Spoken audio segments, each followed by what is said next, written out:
Good morning. This is Annie. Sorry, I'm looking a little bit like a schmuck. I just saw that like the first people started watching the videos, and I'm really excited. And I promise not to blah blah blah blah so much about myself and give practical help this time. And I start right away. I just went to the beach and like took a little notepad with me and wrote down what came to me. And so practical help regarding bulimia. Step one is it's all in the head. So take have like the allow yourself to step back for a moment from the whole bulimia thing and to be right in it. That means step back from the whole situation and try to see the whole scenario you are in like a doctor. I have this great sentence I learned from the Dalai Lama, and he's so right about it. And I bet you know it as well. If not, let me tell you about it. It's all the root of all suffering lies within not knowing. So, here's a practical advice: become the master of your problem. And at one point, you're going to start teaching about it. And when you are that far and advanced and you've figured so much out about it, and there's so much to learn about this, yeah, and it's forget about the figure and the body and the diet, forget about all that for a moment, yeah. Become the expert, learn about food, learn about nutrition, learn about your body. This is vital for your recovery to learn, not about how to lose weight and it's about how to be healthy. So let me take a look at my list. Yeah, become the expert. Take a look at how does addiction work, because the patterns are always the same. So, for example, I said it in the other videos, but here I try to be more concise. Um, so you have when you started the first time throwing up and like eating amounts of food that are just like crazy, and you wanted to have the relief. Um, you did it once, you did it twice. You thought I can still get away with it. I have control over this, and then you got addicted. Yeah, that's just the natural development of an addiction. And from then on, from that moment on that you got addicted, it's not your freaking fault. And I know that from my own past. I killed myself over every time. Yeah, I gave myself a bad feeling. I said horrible and thought horrible things about myself. I'm a loser. It's over. But it's you must face it, you have an addiction. It's not your fault from then on. And also that you started it, so many people do it, unfortunately, because they think they get away with it, but they don't. People smoke, people take other drugs because they have been silly once or twice and they thought they had control, but they don't. So forgive yourself about being in this, yeah, because it's human beings. Human beings make mistakes, they are stupid, but it's human. It's, yeah, forgive yourself and move on, leave that behind. That whole beating up yourself leads you nowhere but even deeper down. So relax, and put on the doctor's glasses and observe what's actually happening to you. Since it is all in the head and you know that the voices you start developing, like, "Ah, you can't eat that, you should eat that, I want this, blah, blah, blah, blah, blah," they take over, right? So it's your job now, and you can do this. You can do this right now to start to see this as a doctor and to fill your mind, your brain with alternative thoughts. And it's not that you can exchange this right away, yeah, from one day to the other. It's a process. It's a step-by-step process.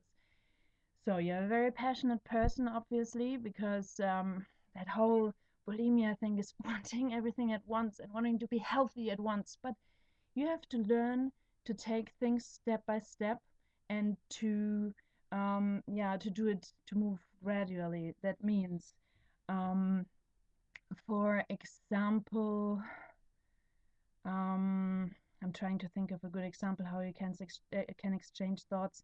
I don't know if you heard about NLP. I saw a doctor is actually like giving advice on YouTube as well, and he's an NLP expert, and that's a super technique.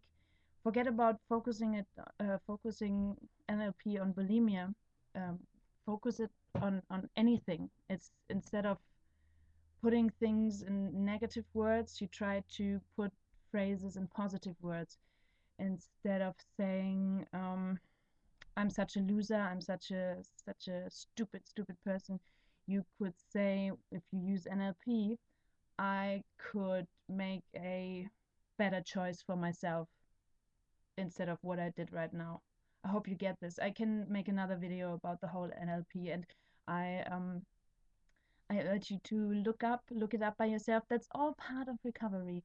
Being the detective of what went wrong, and where you can really take active steps, and exchanging negative thoughts with positive thoughts is one thing you can really do right now. Like making the first step. It's all about making the first step. Um, the other thing, step number 2, is build up a positive body routine, because you're doing something very bad to yourself, you know that. And knowing that makes you feel so bad that you think, oh, it doesn't matter anyway because I'm so deep down in the hole. But it's not true. It's about the first simple steps. For example, a common problem is that you bugger up your teeth, right? So think about doing something positive on top of it. You don't have to stop, and you probably can't stop doing what you do, vomiting and like eating way too much, and you probably can't stop it from one day to another. I told you, but you can add positive routines. Like for example, I do oil pulling in the morning to get all the toxins out of my body. It's a super technique. I take coconut oil, which is a very great oil, and I just have it in my mouth before I have breakfast or after. And it's you take a spoonful of olive oil and just keep it in your mouth and pull it through your teeth for about 15 to 20 minutes. And I do my dishes or my breakfast preparation or clean up my kitchen, whatever I do. And it gives me a positive feeling about myself. My mouth is so beautifully clean. It's so good for the teeth. And you know what I mean? Find positive body routines. Treat yourself, yeah? If you're doing that to yourself right now, don't beat yourself up. Just put on top of all the misery the nice stuff as well. And you will see that because you're a human being and you're smart and you're lovely and you're beautiful and you're meant to be happy, you're going to choose more and more often the positive alternative. For example, facials, hot bath, with essential oils in it, nice body lotion. Go shopping, have a manicure, a pedicure, and just enjoy that moment of sanity that you have. They are precious. These moments of sanity are very precious to you in this state of mind where you're at right now. Um, Also, to help the whole brain process, create space for the little things again, because the big problem about bulimia, it's fatal.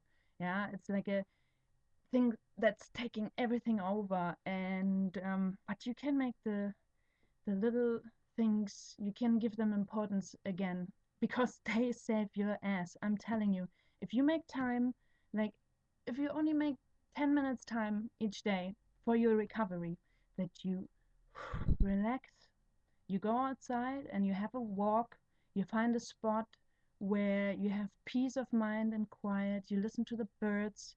I might sound a little ridiculous, but it's what saves your life. Um, Smell a flower, look at a tree, and or I don't know if you have the ocean. I live at the ocean. It's just giving everything up. There are other things on this planet than this dark sickness, and just give your mind a rest. Give your mind a rest. And if you can't enjoy this right now, you will start with appreciating it. Yeah, that because we think in a state of active bulimia that this is what life is all about, but it's not. It's a phase, and you gradually fell into this hole, but